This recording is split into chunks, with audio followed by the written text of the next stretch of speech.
Yeah, this was a different title.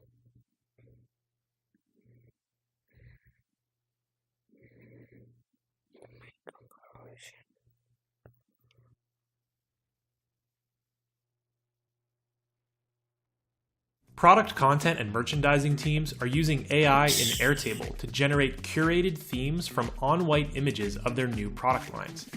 AI agents analyze the images, assemble them into cohesive collections, Missed calls from my boss. I looked at the clock and saw that I should have woken up 3 hours ago, and now I was risking being late for my flight. I opened my boss's text. If you missed the flight to the work meeting in New York, then you're fired. I'm sick of you being so flaky. This is your last chance. My flight was going to leave in 1 hour. When I got to the airport, I was panicking because I needed to find my gate number immediately. I was running around looking for it when an older man stopped me. "Excuse me, can you help me? I can't find my gate and I need help because I'm lost."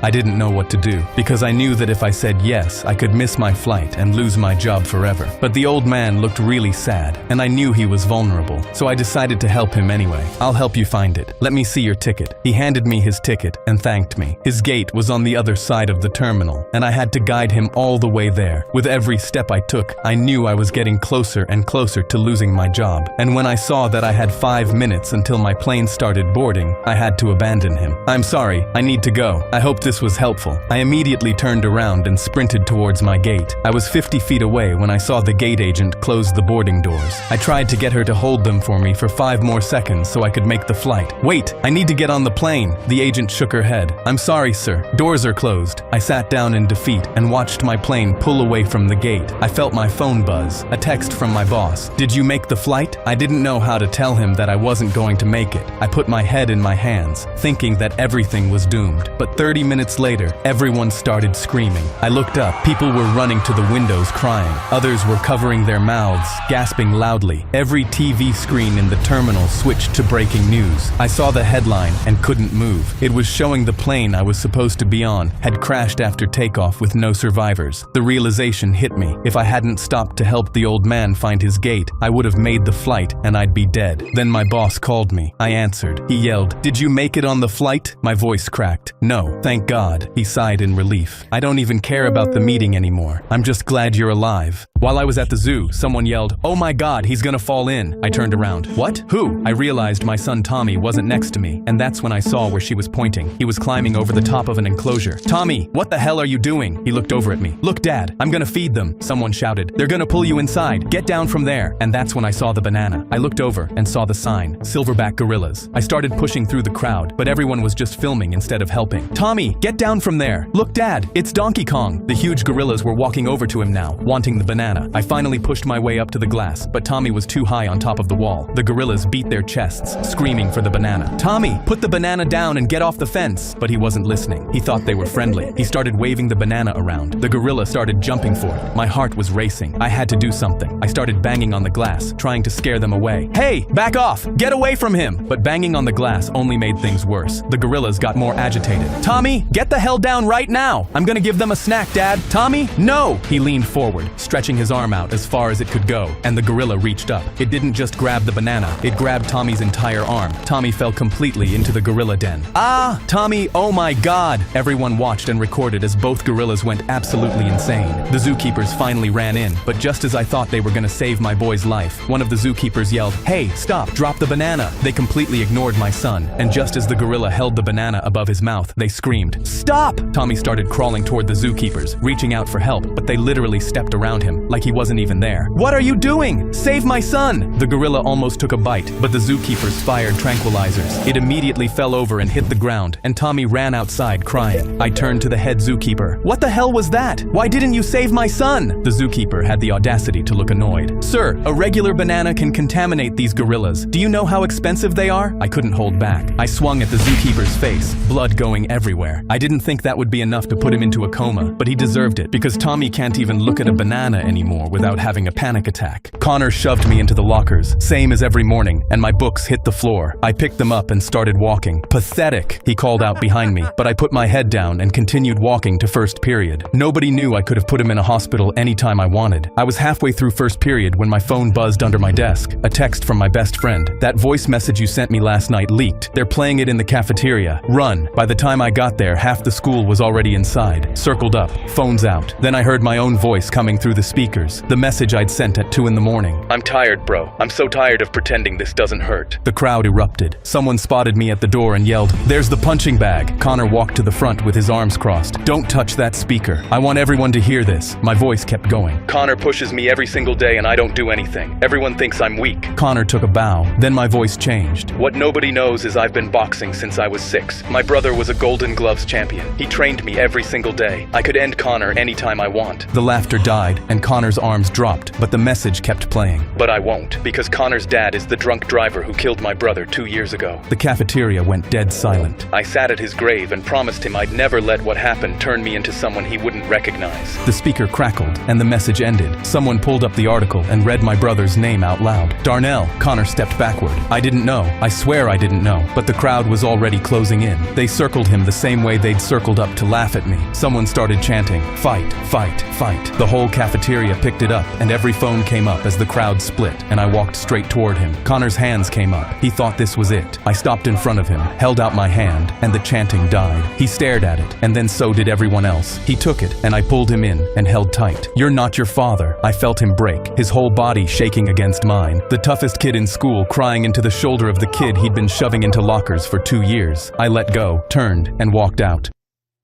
We have got to the point where literally anybody can build a fully working app without knowing how to code. This is Base 44. The crowd split to let me through, and nobody said a word. I kept my promise to a pawn shop and the owner tased me. My dad passed away 2 months ago and I needed rent money. I set the medal on the counter and asked what it was worth. In a thick Russian accent, he asked where my dad got it. I told him a Russian oligarch gave it to him years ago. He asked where my dad was born. I cut him off. "Indiana, just tell me what it's worth." He said, "Let me check," and walked into the back. I could hear him on the phone, same accent but faster. He came back holding something behind his back. An electrical current ripped through my body and I hit the floor. He grabbed the medal off the counter and bolted out the back. I chased him into the alley. He was old and I was faster. He made it to his car, locked the doors, and cranked the engine. I put my elbow through the driver's window, grabbed his collar, and reached for the keys. He floored it and dragged me half a block with my feet scraping the asphalt. I bit his cheek, ripped out the keys, and the car spun into a curb. I punched him, took the medal back, and walked home.